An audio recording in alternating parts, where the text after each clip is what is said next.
so many questions I want to get into on private events and pop-ups, but there was one to get not off of the topic, but there's a lot of I've been meaning to ask you about Paris because a lot of chefs grow up hearing these stories of working in Paris. I feel like New York Yeah, has the same reputation. yeah. Is working in Paris still have the same weight as it used to? And maybe a better question is, how can chefs that want to go to Paris make the most Yeah. out of their experience being in Paris? Yeah, I think that today, alors maybe it's because of the COVID situation, is that Paris have never been, I mean, before COVID, Paris had never been so high in terms of quality, price, um, number, volume of restaurants, of different kind of food. I mean, Paris have reached a level that for me, it was the level of Tokyo when uh, I moved from Tokyo.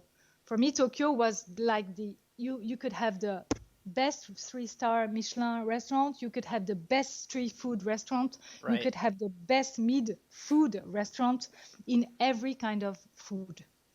And Paris have reached this level, really. Amazing. Justin, you have to come back I want because I since know. our launch, you have such many new restaurants had opened since that time. And the big trend now for Paris is all these chefs are moving to Provence, which Yep. is the countryside of France, and having their own restaurants or bed and breakfast with, like Septime have bought Yep. du Nil. You have enormous, you have Auberge de Chassignol, and Right. you have like James 10s, Henry, right, 20s, is doing something. yes, Yeah. yes, Le Mm. Doyenné, which Mhm. is fabulous. And this is the big trend. So I think that people who come to Paris to have an experience in restaurants have to do both. I think that in Paris you have a really like now a keen eye on the sourcing of ingredients. I think much more than before, like even 5 years ago or 10 years ago. In good restaurants, we know which are Right. these Right. ones, right? Right. But it tends to be general now. Got It's it. really like a conscious, of a lot of restaurateurs to be really keen on the sourcing and to also communicate on that. But I think that most of the experience is to be live in the countryside. So when you say both, you mean work in Paris, Paris, like proper Yeah, in the city, yeah, and then also yeah. do something in the countryside. Yes, I understand. absolutely. I understand. Absolutely. Exactly like all these, yeah, like you have an experience at Septime, okay, at the restaurant, and then you work also 6 months at Dunil, Right. and you have your own garden and you pick up the veggie every day, every morning, and to accumulate both experience would be, I think, the great way to optimize the experience here in France, because really I think Paris was here and the countryside was here, like here, not visible, and now you really have like Right. it tends to be um, as interesting as bistro restaurants. And so I think that and I think also in other European countries, maybe I'm not really into inform such, enfin, in Denmark, I don't know if it's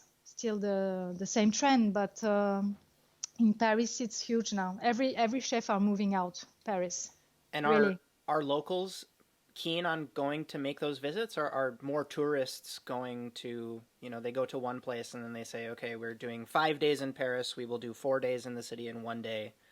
Uh, As a tourist, yeah, both. I mean, are the locals frustrated that the chefs are leaving?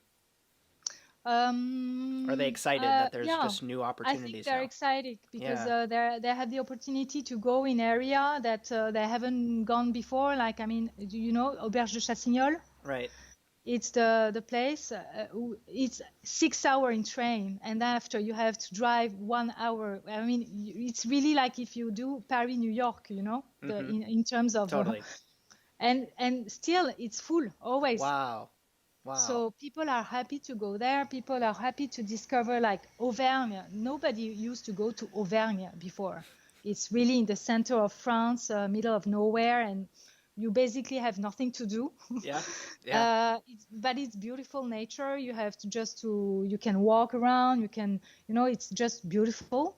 But you don't have like sightseeing, very strong cultural sightseeing. But it's always full. Yeah. And we were very happy to go there with friends, and we spent 3 days just chilling and eating well and drinking well, and that's life, you know. Right. So if I were a tourist, I would make half and half. That's great. Half Paris and half countryside. You have such marvelous, and we are very lucky in France to have a very, very beautiful countryside, very different from one area to another, and a strong food identity also. Switching it's into it's worth really do the travel. Well, it makes it more sustainable too, because you can, if you're a chef from the US or from Canada or Australia and you're saying I want to go live abroad for a little while, you can commit to Paris or France in general for 2 years, and you can say I will do 1 year in the city and 1 year in the countryside, and that's more sustainable than saying I'm going to move to the city for 3 months and I'm going to sleep on the floor, and I'm going to, it makes it unattractive, right? And not realistic for people. Yeah, exactly.